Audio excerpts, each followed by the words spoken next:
समझाते हैं कि शास्त्र के हिसाब से चलो, मातृ देवो भव, पितृ देवो भव, अतिथि देवो भव, ऐसी बहुत सारी आज्ञाएं शास्त्र की है जो इनके हिसाब से चलता है, भागवत के हिसाब से, क्योंकि भागवत एक शास्त्र है, उसका तो कल्याण होता है। जो शास्त्र के हिसाब से नहीं चलता उसको फिर नरकों में शस्त्र से कटना पड़ता है। इसलिए कोई बचना चाहे तो इस श्रीमद् भागवत को सुनो। अच्छा, महाराज कब मिलता है ये सुनने के लिए? तो आगे और लिखा है, जन्मांतर भवेत् पुण्यम तदा भागवतम लभे। एक जन्म के पुण्य से ही नहीं, जन्मांतर भवेत् पुण्यम। 84 लाख योनियां हैं और उन 84 लाख योनियों के नाम में तुम्हें कल गिनाऊंगा कि कहां कहां 84 लाख योनियों में जाना पड़ता है।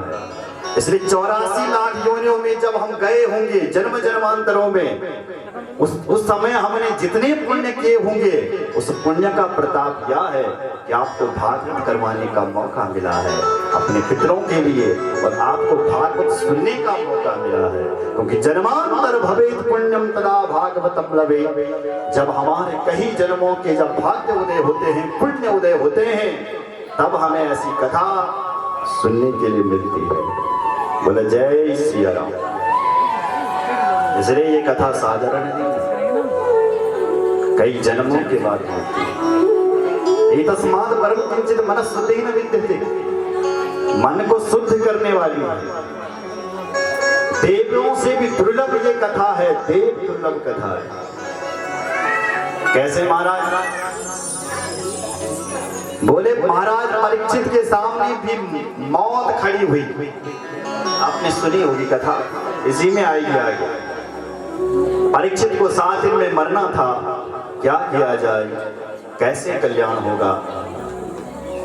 तो महाराज उसी समय सुखदेव जी आए और सुखदेव जी उस परीक्षित को भागवत की कथा सुनाने के लिए बैठ गए, क्योंकि उसको 7 दिन में मरना था। जैसी कथा सुनाने के लिए बैठे तो देवताओं को पता चल गया स्वर्ग में, तो देवता लोग अपना सब कुछ लेकर के आ गया। सुधा कुंभम गृहीत्वैवा देवास्तत्र समागमन। सुधा कुंभम, देवताओं का सब कुछ क्या है? अमृत। तो अमृत का घड़ा लेकर के आ गए देवता और सुखदेव जी के सामने आए और सुखदेव जी को प्रणाम किया।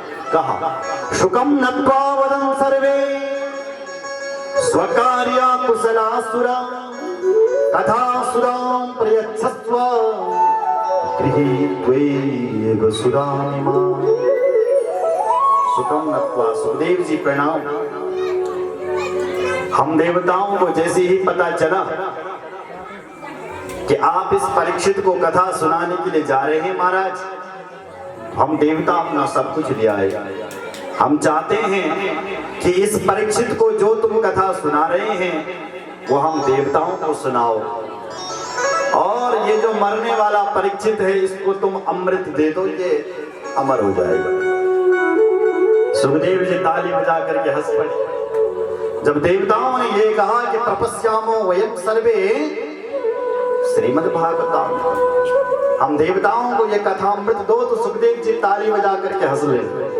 सुखदेव जी बोले, देवताओं, तुम्हारा जो ये स्वर्ग का जो ये अमृत है, ये कांच का टुकड़ा है, और मेरी जो ये कथा है श्रीमद् भागवत की, ये लाखों की मणि है, और लाखों की मणि के सामने क्या कांच का टुकड़ा टिक पाएगा? बिल्कुल नहीं। स्थिति ऐसी है जैसे तुम योग कांच का टुकड़ा ना तुम चिन्यालीसौड़ में सोनार के पास ले गए और उससे बोले, भैया तू ये कांच का टुकड़ा रख और इसके बदले में मुझे सोना दे दे, तो क्या कहेगा वो तुम्हारे लिए सोनार? बोलो। ठग बोलेगा, ठग। तो ठगा है मैं लगते।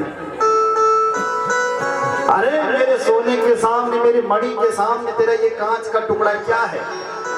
वही सुखदेव जी बोल पड़े, अरे देवताओं, तुम्हारा जो ये अमृत है ये कांच का टुकड़ा है, और मेरा जो ये कथामृत है ये लाखों की मणि।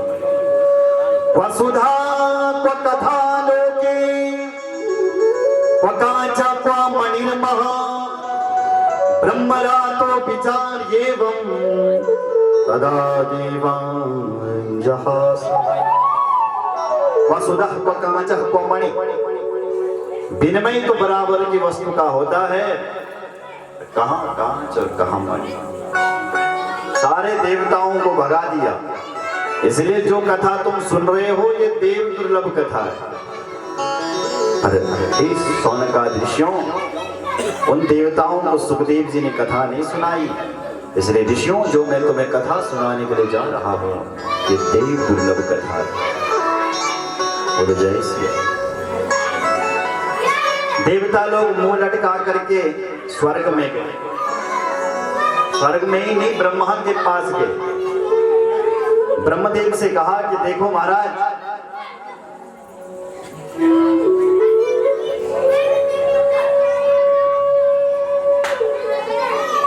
ऐसी वो श्रीमद् भागवत कथा क्या है जो हम देवताओं को तो भगा दिया, लेकिन एक राजा को सुना रहे हैं। राजा तो हमारा रजोगुणी होता है, उस राजा को क्यों ये कथा सुना रहे हैं, हम देवताओं को क्यों नहीं सुनाई। तो ब्रह्मा को भी आश्चर्य हुआ। ब्रह्मा ने कहा कि रुको भाई, जिस परीक्षित को 7 दिन तक ये कथा सुना रहे हैं सुखदेव जी, प्रमाण देखो क्या निकलता है। 7 दिन की कथा हुई और 7 दिन के बाद जो राजा मरने वाला था उस राजा का मोक्ष हो गया। इस कथा से लिखा है, राज्यो मोक्षम तथा भिक्षा पुराधाता पे विस्मिता सत्यलोकी तुलाम वधवा तौलयत साधनान्यजः। राजो मोक्षम, परीक्षित का जब मोक्ष हुआ तो ये मोक्ष होते हुए विधाता ने देखा, ब्रह्मा ने देखा, तो धाता अपि विस्मितः, विधाता भी आश्चर्यचकित हो गया कि ये क्या हो गया। विधाता खड़ा हुआ और ऊपर गया ब्रह्मलोक, सत्यलोक में। आपको मैं बता दूं, इस आकाश के ऊपर 7 लोक और हैं जिनका नाम है भूर्भुवः स्वः मह जन तप और सत्य।